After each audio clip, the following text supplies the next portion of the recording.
बिस्मिल्लाहिर्रहमानिर्रहीम।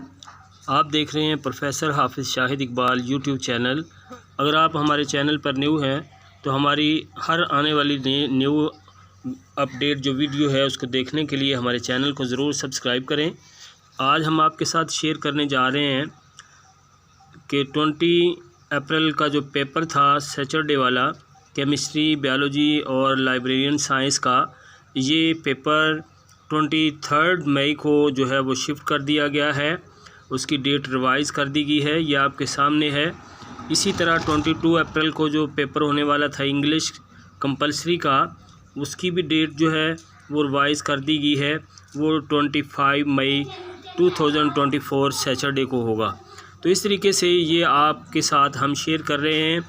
जो इलेक्शन की वजह से पेपर जो हैं वो उनकी डेट चेंज हुई है, वो आपके साथ हमने शेयर की है। उम्मीद है आप सब खैरियत से होंगे।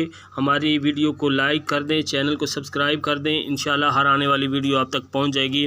और अल्लाह हाफिज़।